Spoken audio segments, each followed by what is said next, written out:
Hey, I'm Lashana Guy, and this is Good News Only, the show where we talk about the stories that uplift, inspire, and bring us all together. Every weekday morning at 10:30 a.m., we are recapping the good news only, the feel-good headlines, the community, local wins that bring a little more light to your day. And I want to hear from you too. So if something good is happening in your world, a personal victory, a community success, a birthday, or just something that made you smile, send me an email to news25 at week.com and let me know about it. I would love to share your good news right here on the show. Now, today's show, as always, is full of good news. I wanted to start by telling you today is National Cheese Ball Day. In case you needed that information, I'm just relaying it. National Cheese Ball Day. Now, I do love a good cheese ball. My mouth is watering. I love a good cheese ball with a good chicken cracker, chicken biscuit cracker. Have you had that? Oh, a good chicken biscuit cracker and a good summer sausage. That makes my heart happy. Let me know. Do you like cheese balls? Which kind of cheese ball do you like? I like the cheddar ones with like the nuts on it sometimes. I also like the and I don't remember the name of it, but the one that's like with cream cheese and the meat in it, and I think there's like scallions in it, which I don't eat onions, but I always just pick that out the way. But it's that one is really really good. Um, my mouth just watered again. Sorry. It's really, really good. Tell me what kind of cheese ball do you like? And are you going to have a cheese ball today on the National Cheese Ball Day? Send me an email, news25week.com, and make sure you put Hey Shauna, that's SHAUNA, in the subject line so I know it's for me. Let me know how you like your cheese balls, what kind you like, and then how you like to eat them. What do you eat it with? Do you eat it with a good cracker? Some people will have it on with vegetables. Like, what do you use? A good bagel chip? That would be tasty. Those pretzel chips would be tasty with it, although it depends on how soft your cheese ball is for those, because those have the potential of just breaking because they're so thin. Let me know how you like your cheese balls, what you like with it. Today's haiku day. You can write a haiku about a cheese ball if that's what you're into. Oh, today is blah blah blah day. Blah blah blah. Out my face with that. You know what I'm saying? Blah blah blah. I don't want to hear that. Ford Mustang Day is Herbalist Day as well. And ooh, today is National Bat Appreciation Day. Now, I'm sure bats do a lot of things for our ecosystem, but somebody appreciates them somewhere. Ooh, and today's day of Mastering Conversations Day. By master, do you mean not engaging? Because I have that down pat. Ooh, today's National Crawfish Day. I don't like anything fish, anything seafood at all. At all, I'm not doing it. But to those of you who enjoy that kind of thing, you can have that. And ooh, it's National Kickball Day. Love a good game of kickball, and it's National High Five Day. High five to that. And finally, it is National No Limits for Deaf Children Day. Now, that is good news. And we'll have more good news only after the break.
Not for long.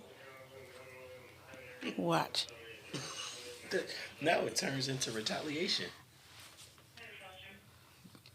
Vindictive, if you even will. You do the same thing all the time.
Welcome back to Good News Only. As usual, we are being distracted and disturbed in the studio. We can never have a show just by ourselves like when we did in the dungeon. Do you miss the days of old? I do. Speaking of days of old, how many people know who Bill Withers is? Lovely Day's a good song. He did lean on me too. There you go. They know now. What? They know now. No, they couldn't hear it. Why couldn't they hear it? Because they couldn't hear me and Peter. They can't hear me and Peter. So why are y'all over here? Why are you over here? We were doing. Speaking of old, Bill Withers, "Lovely Day." They can't hear that? Nope. They can hear that. What's the song? Bill Withers, Lovely Day. Oh, you want to sing it? No, I don't. I would like to be able to move forward with the good news of the day. That's good news. That is good news. I would like to be able to move forward with the good news of the day. But everybody, we are always, somebody always wants to come in on the show, you know? Always wants to crash the show. I mean, and it's just a giggling. Just a giggling. Just a giggling. I'm telling you, I pray for the days that we can go back to the dungeon where it was just us. Well, those prayers, I don't know. Won't he do it? But I don't think he will on this one. But I need to go back. You can ask for it. You can ask for I'm going to put in a request. Yeah, then you're going to lose them lights. You're going to lose these characters. Good. Back in the dark. Good. And it's still... Because we did a good job back in the dark, don't you think, by ourselves? We did, Central Illinois. We had a good time back in the back of the studio in the dark alone, where it was quiet, nobody's popping fingers in the background and dancing. Ooh, I should flip that camera around on him right now. He would be so mad if I flip this camera around right now and let you see the little... yeah, I could flip that camera right around. I should, and let them see. I'm just trying to be a blessing. Oh. Okay. Well, my friends are waiting for the good news around Central Illinois. So we're going to get back to that as soon as we're undisturbed. Just saying. Just saying. Now I'm going to get us on the correct camera. You know? Now, you know I'm trying to learn a new system. And now we're on the incorrect camera. Ooh, I wish I could turn that camera. Flip it so you can see the dance he's doing in the background. Okay, let's get into the good news for today. So, There is a media literacy grant that is up to good things in Normal, Illinois that I thought you might like to hear about. I enjoy hearing about media literacy and how we are making sure that it is spread across Central Illinois to the, especially to the kids. Like lovely for the adults, and I think it's important for seniors as well. But definitely to our next generation. So I wanted to show it to you, and let's see if we can get this. Get your clip played correctly today. Look at that. We might be off to a good start. So, we're beginning in Normal, Illinois, where students are learning new or how to separate fact from fiction in today's fast moving digital world. The News Literacy Project is partnering with schools and bringing a $30,000 grant to support critical thinking in classrooms. And this is really good. At Normal West High School, teacher Amy Raymond, she's helping students understand ethical journalism and how to verify sources. The program emphasizes the media literacy, or that media literacy goes beyond English and social studies, extending into science and everyday life, really. With AI and online misinformation on the rise, educators say these skills are more important now than ever. AI is definitely on the rise. My 10-year-old niece has ChatGPT downloaded on her iPad. For what, girl? What do you need that for? And then my sister's using it to design her dress for her birthday party. What are we doing? What are we doing? But it's working. She's gotten some. My sister has gotten. I don't know what my niece is using it for, but my sister has gotten some pretty good answers and advice. Now she's taken it a step further than what I think she should, and she's given it. You know, you can change the voices and stuff on there. She's given it a nice, deep, manly voice. Why? I shall never understand, but she has, and it's quickly becoming one of her best friends. So you'll need to watch out for stuff like that with this AI, child. It is not real. But I definitely agree with AI being on the rise. It's so necessary for us to make sure that our next generation is media literate and understands how to get credible sources and how to sift through facts from fiction, because these are still machines, right? So, congratulations to them on this grant and for doing something to shape our communities. So, we're going to move on. Speaking of our next generations, and we're going to talk about this wrestling phenomenon who is in Long Beach, New York. So he's 18 years old, and his name is Denia Rodriguez, and he is turning adversity into achievement. So he's originally from the Democratic Republic of Congo, and he survived a traumatic chimpanzee attack as a child. Can you imagine that? That is so scary and so crazy. After coming to the U.S., it reminds me in my mind, you know what, I just saw like a scene from, what is that, Planet of the Apes? Oh my goodness, that is so scary. So after coming to the U.S. for reconstructive surgeries, he was adopted by a wrestling coach, which sparked his journey into the sport. And he's now a three-time state champion. I bet you are.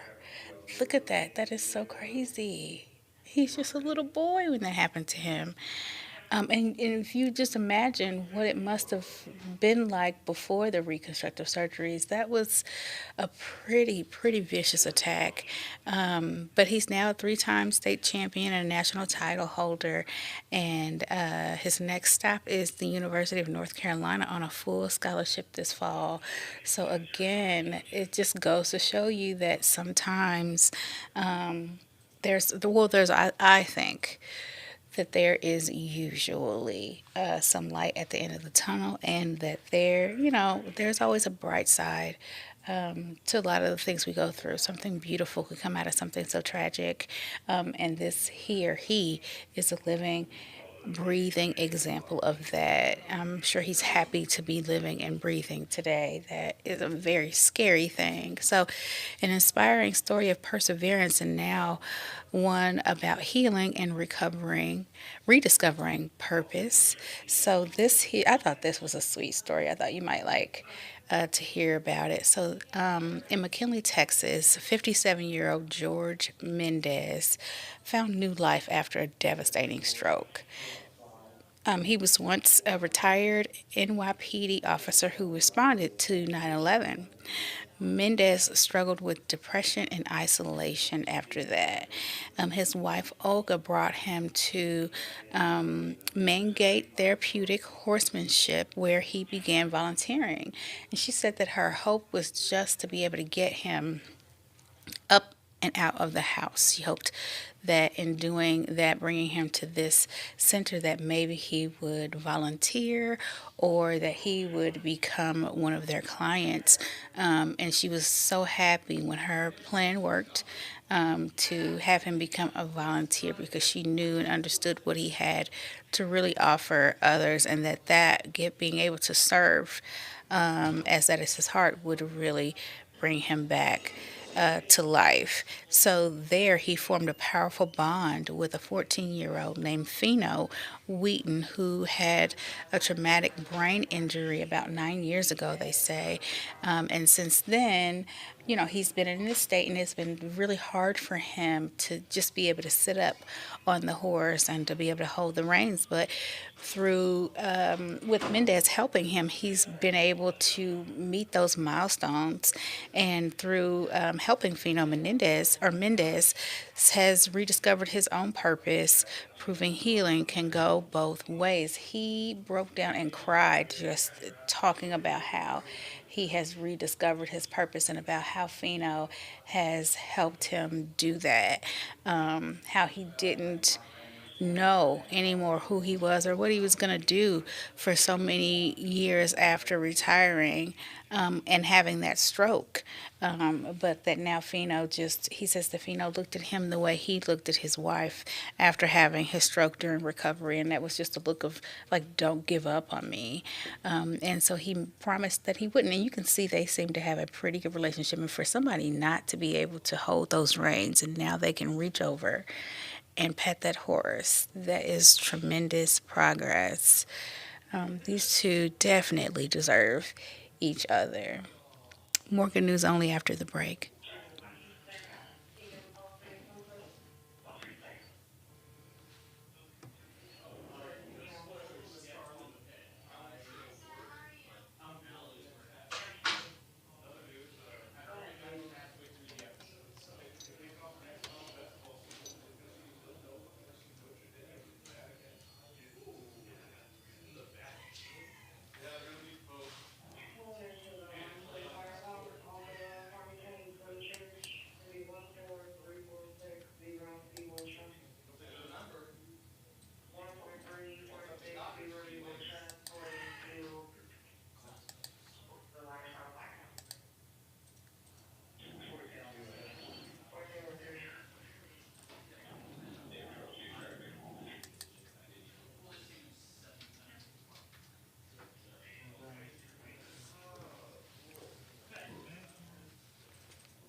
Welcome back to more Good News Only. So, there was a blessing ceremony that took place in Hawaii, and I thought it was pretty cool.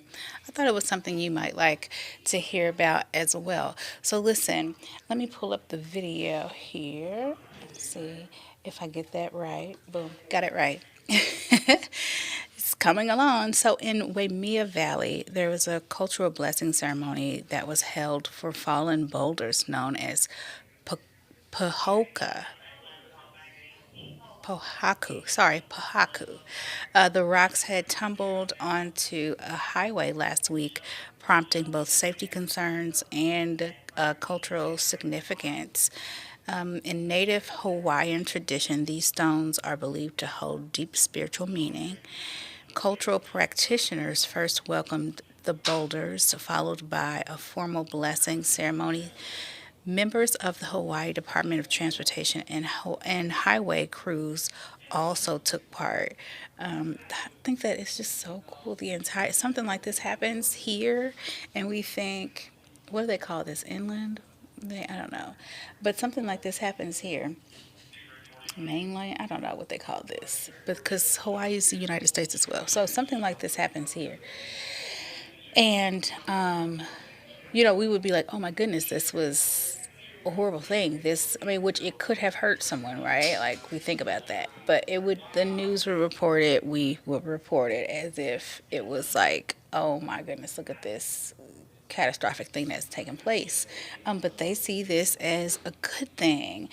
Even the highway patrol. I'm glad it doesn't like it tumbled onto the highway, right? But the fact that they see it as a good thing, and they, as a community, even their officials and law enforcement have gotten involved in the blessing ceremony for this is a good thing. And I thought this just represented how we think here at Good News Only, that you know the bright side, right? Good things happen, good news. This is really cool. This is just a reminder that even natural events can carry powerful meaning and connection.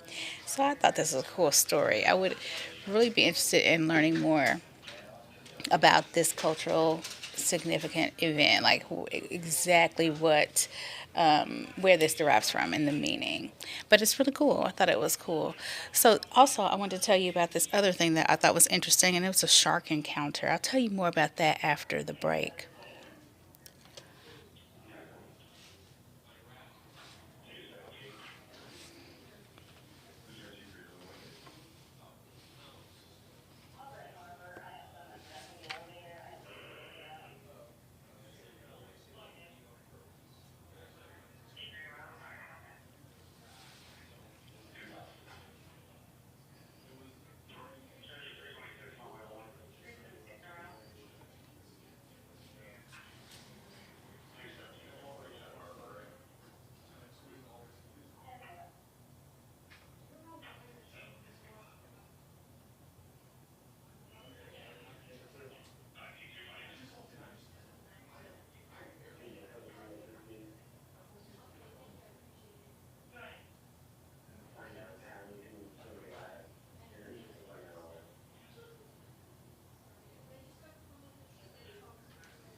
Welcome back to more Good News Only. Well, that's a wrap for me today. Unfortunately, we don't have time in this half hour to talk about the next story that I was going to tell you about with the sharks, but you can join me at 1 p.m. today to hear all about it. In the meantime, be sure to check out the midday newscast, and I'll see you at 1. I'm Lashana Guy for 25 News. Have a wonderful, wonderful morning.